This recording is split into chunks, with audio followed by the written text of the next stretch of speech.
Hello friend, সবাই কেমন আছো? আশা করি সবাই ভালো আছো, আমিও ভালো আছি। তো আজকে ভিডিও আমার শুরু করতে অনেকটাই লেট হয়ে গেছে, আর ওই জন্য তোমাদেরকে আর না গুড মর্নিংটা বললাম না। তো এখন বাজে 12টা দুপুর। তো আমার মাম্মা সবে ঘুম থেকে উঠলো। ঘুম থেকে উঠে তোমরা দেখতে পাচ্ছ ব্রাশ করছে। তো এখন ব্রাশ করবে, ব্রাশ করে টিফিন করবে। আর টিফিনে আজকে ছিল হচ্ছে বন্ডা। তো ওর পাপা বন্ডা নিয়ে এসেছিলো বাজার থেকে, সেই বন্ডাই ছিল। তো আমরা তো সকাল সকালে টিফিনটা করে নিয়েছিলাম, আর আমার মাম্মা ঘুম থেকে উঠে তারপরে বন্ডাটা খেয়েছে। আর আমার দেখতে পাচ্ছ তোমরা তারপরে রান্না হয়ে গেছে, আমার একটার মধ্যে রান্না কমপ্লিট হয়ে গেছিলো। তো এই যে রান্না করেছে চিংড়ি মাছ, আলু পটল দিয়ে তরকারি, আর এখানে চিকেন করেছিলাম। তো রান্নাবান্নাও করলাম, রান্নাবান্নাও করে তাড়াতাড়ি করে নিয়েছি আজকে রান্নাবান্না। তো তারপরে এই যে ভাতও বেড়ে নিয়েছি, নিয়ে এখন খাবো। আর সবাই খাওয়া অলরেডি শুরু করে দিয়েছে। তো আমি একটু কাজ করছিলাম কিচেনে, তো ওই জন্য আমার লেট হয়ে গেছে। তো এই যে আমিও ভাত বেড়ে নিলাম, তরকারি নিয়ে নিলাম, নিয়ে আমিও এখন খেতে বসবো। তো খাওয়া দাওয়া কমপ্লিট হয়ে, তো তারপর তোমরা আকাশের অবস্থাটা দেখো একবার। তো গাইজ তোমরা দেখতে পাচ্ছ আকাশে প্রচুর মেঘ হয়েছে, আর হাওয়াও হচ্ছে। তো ভীষণ মেঘ হয়েছে, মনে হচ্ছে ভালোই জোরে বৃষ্টি আসবে আর কি। আর ওই যে আমার মাম্মা খেলছে। বৃষ্টি মানে বৃষ্টি এক দু ফোঁটা পড়ছে, এখনও সেরকম জোরে আসেনি। তো বৃষ্টি হওয়ারও দরকার আছে, যে গরম দিচ্ছে। মাম্মা যাবে টিউশনে, তো ওকে এখন রেডি করব। আর বৃষ্টি হচ্ছে ওই জন্য একটু ওয়েট করছি, যে দেখি কি হয়। বৃষ্টি হলে তো আর পড়তে যেতে পারবে না নিচে। হাওয়াতে ভীষণ আওয়াজ হচ্ছে, কত শুনতে পাচ্ছ কিনা জানি না তোমরা সবাই আমার। তো দাঁড়াও তোমাদেরকে একবার দেখাই।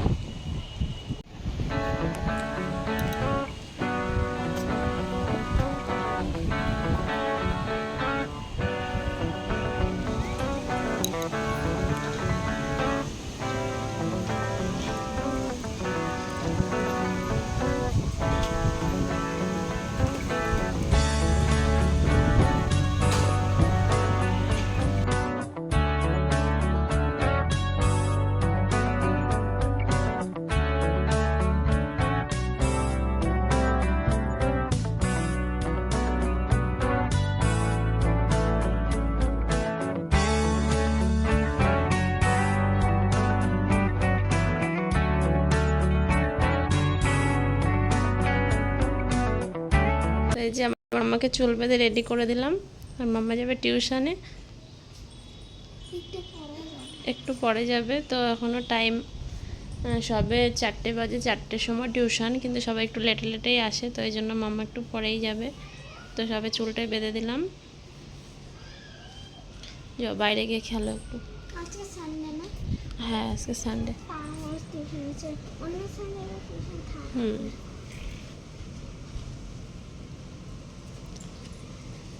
আকাশটা কালো হয়ে গেছিলো, তো আবার একটু পরিষ্কার পরিষ্কার লাগছে।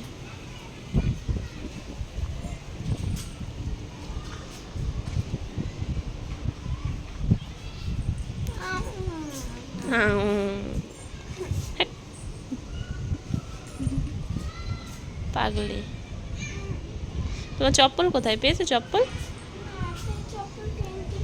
ওই ড্রামের মধ্যে ভাই কালকে ফেলেছিল না রাতটা।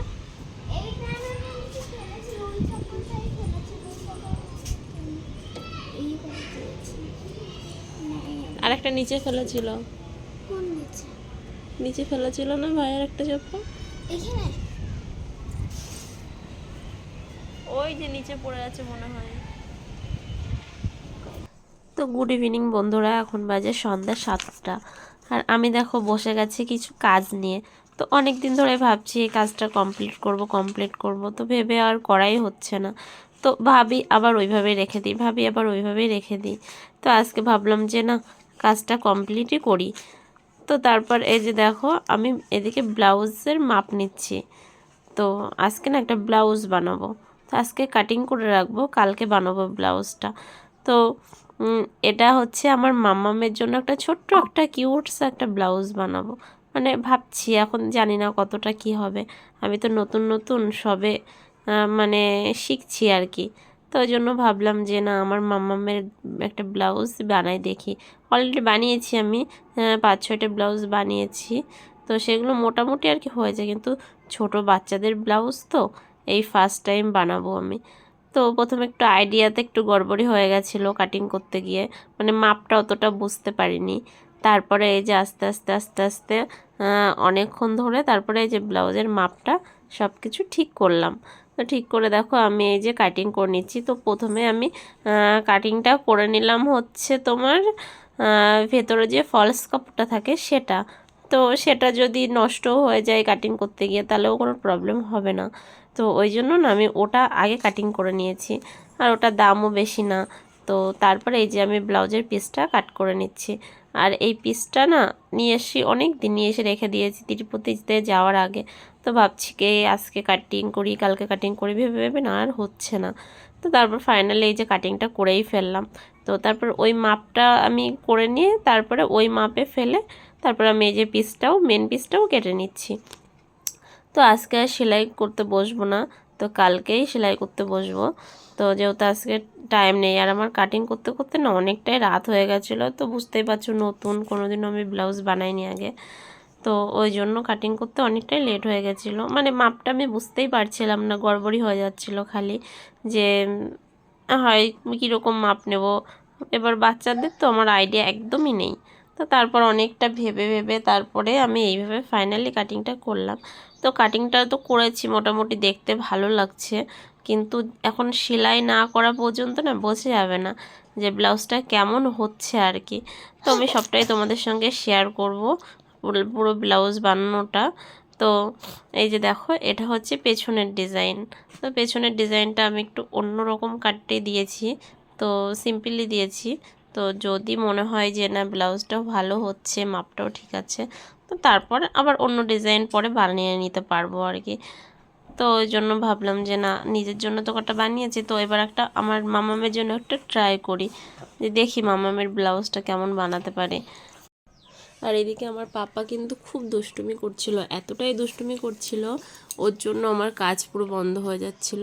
তো তারপর আবার পাপাকে বলছি, পাপা তুমি ঘরের ভেতরে যাও, দেখো ওখানে ছিপকেলি আছে, কিরা আছে, এগুলো বলে বলে ওকে ঘরের মধ্যে পাঠাচ্ছিলাম। আর ও ওইগুলো দেখতে যাচ্ছিল, আর আমি এদিকে তাড়াতাড়ি করে কাজগুলো করে নিচ্ছিলাম। তো এইভাবে ব্লাউজটা লাস্ট পর্যন্ত কাটিং করে নিয়েছি। তো জানি না কেমন হবে আর কি, একটু মানে ভাবছি যে যদি খারাপ হয়, কিন্তু তাও কাটিংটা করলাম যে দেখাই যাক না, যে হয় খারাপ হবে না ভালো হবে, কিছু তো একটা হবে না। তো ওই জন্য সাহস করে ব্লাউজের পিসটা কেটেই ফেললাম আর কি। আর যেহেতু নিজের মেয়েটা তো ওই জন্য অতটা ভয় পাচ্ছিলাম না যে খারাপ হলেও কোনো ব্যাপার না, ভালো হলেও কোনো ব্যাপার না, কি পিসটা একটু নষ্ট হবে, তাছাড়া আর কিছুই হবে না আর কি। কিন্তু অন্য কারোর ব্লাউজ বানাতে গেলে তো আমার ব্লাউজটা তো কাট করা হয়ে গেছে। আর ভিডিওটা এই পর্যন্তই, ভালো লাগলে লাইক কমেন্ট শেয়ার করে দিও, বাই।